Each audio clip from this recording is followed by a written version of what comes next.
Rocket launch হচ্ছে না, সবকিছু তৈরি করলেন, বানালেন, সবকিছু করলেন, সুইচও অন করলেন, বাট আসল সময় গিয়ে রকেটটা লঞ্চ হচ্ছে না। কি মুশকিলের ব্যাপার।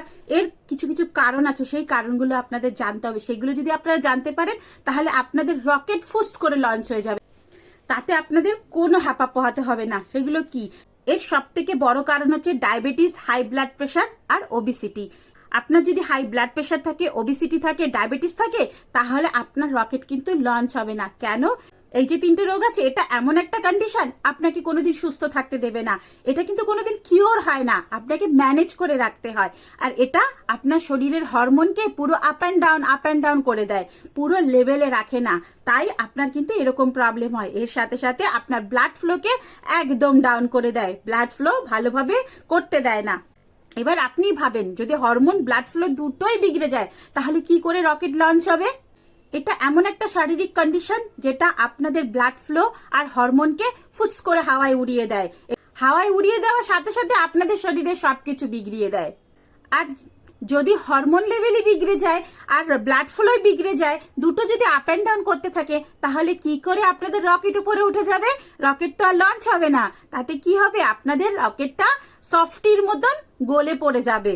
তার জন্য আপনাদের এই 3টাকে কিন্তু কন্ট্রোলে রাখা খুব প্রয়োজন। যদি এই 3টাকে কন্ট্রোলে করতে না পারেন তাহলে কিন্তু কিছু করতে পারবেন না। রকেট তো লঞ্চ করা তো দূরের কথা, রকেটের সুইচই অন করতে পারবে না। তাই আগে এই 3টের দিকে ধ্যান দিন। এই 3টে কিন্তু কখনো কিওর হয় না। এই 3টে যা শরীরে এসে যায় সেটা কিন্তু ম্যানেজ করা যায়, বাট কিওর করা যায় না। তাই এই 3টেকে ম্যানেজ করা খুব দরকার। এই 3টে আপনার শরীরে আছে। এখন এই 3টে থাকা সত্ত্বেও কি করে আপনার রকেটকে লঞ্চ করবেন সেটা বলি। ফার্স্ট কারণ হচ্ছে এক্সারসাইজ। রেগুলার 30 থেকে 45 মিনিট এক্সারসাইজ। রেগুলার কেউ যদি 30 থেকে 45 মিনিট এক্সারসাইজ করে তাহলে তার রকেট কিন্তু একদম শক্ত থাকে, সে কিন্তু ওড়ার জন্য একদম রেডি হয়ে যায়। তাতে আপনার ডায়াবেটিস থাক, বিপি থাক, এমনকি আপনার ওবিসিটি থাক। কেন? এক্সারসাইজ আপনাদের ব্লাড ফ্লোকে প্রপার করে দেয়, হরমোন লেভেলকে ঠিক করে দেয়, আর ওবিসিটিকেও কিন্তু কম করে। Second, too much rest. যখন কারো শরীরে ডায়াবেটিস চলে আসে, বিপি চলে আসে আর মোটাপা আসে, তখন তার এমনি স্ট্রেস লেভেল বেড়ে যায়। তাই টু মাচ রেস্ট আপনাদের স্ট্রেস লেভেলকে কম করে দেবে। সাথে সাথে এই স্ট্রেসকে ম্যানেজমেন্ট করার জন্য করতে হবে মেডিটেশন, যোগা এবং কিছু মাইন্ড থেরাপি, যেগুলো আপনাদের মেন্টাল পরিস্থিতিকে ঠিক করে স্ট্রেস লেভেলকে একদম ম্যানেজ করে দেবে। থার্ড হচ্ছে ড্রিঙ্ক, স্মোক। যদি আপনি ড্রিঙ্ক, স্মোক বা এনি আদার ড্রাগ নেন, সেটাকে আগে বন্ধ করুন। এগুলো আপনার রকেটকে উঠতে দেয় না। আপনি যতই স্ট্রং হন না কেন, যতই এক্সারসাইজ করুন না কেন, তবুও এই যে নেশা, এগুলো একদম আপনার সুইচকে অনই করতে দেবে না। তাই এইগুলো থেকে আগে দূরে থাকুন। তার জন্য কিন্তু অবশ্যই মাইন্ড থেরাপির প্রয়োজন। আপনি যতই ভাবুন না কেন আমি আমার রকেটকে নাগিন ডান্স করাবো, কিন্তু সে করতে পারবে না। কারণ আপনি তো আপনার ভেতরে পুরো খোকলা করে দিচ্ছেন এই নেশাগুলো করে। সবার আগে এইগুলো ছাড়ুন।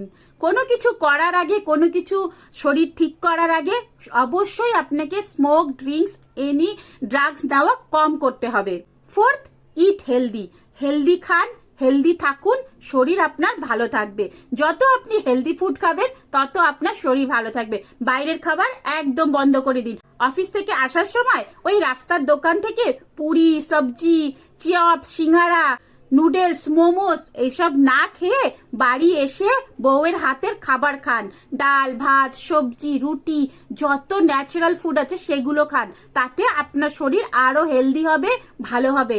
সব সময়ের জন্য হেলদি ফুড খান। সাথে একটু সূর্যের আলো নিন। সূর্যের আলো শরীরে যদি না নেওয়া হয় তাহলে আমাদের হেলথ একদম খারাপ হয়ে যায়। যতই কিছু করুন না কেন, সূর্যের আলো সবার আগে প্রয়োজন। তার জন্য একটু রোদের মধ্যে গিয়ে হাঁটাচলা করুন। আর যদি রোদের মধ্যে হাঁটাচলা না করতে পারেন তাহলে কিন্তু আপনাকে আর্টিফিশিয়াল ডি নিতে হবে। তার জন্য অবশ্যই ভিটামিন ডি নেওয়ার জন্য সূর্যের আলোর নিচে যান, যাতে আপনার শরীরে ভিটামিন ডিটা বেড়ে যায়। তো আশা করি আপনারা যদি এই 4টে জিনিসের দিকে ধ্যান দেন তাহলে আপনাদের রকেট ফুস করে উড়ে যাবে। তো চিন্তা করবেন না, একদম নিজেদের শরীরকে নিজেরা ঠিক রাখুন, অনেক ভালো হবে আর আপনারা পুরোপুরি ভাবে হেলদি হয়ে যাবেন। চলুন, টাটা, বাই বাই। সবাই ভালো থাকবেন, সুস্থ থাকবেন, অনেক অনেক হ্যাপি থাকবেন। আবার দেখা হবে নেক্সট ভিডিওতে। ততক্ষণের জন্য টাটা।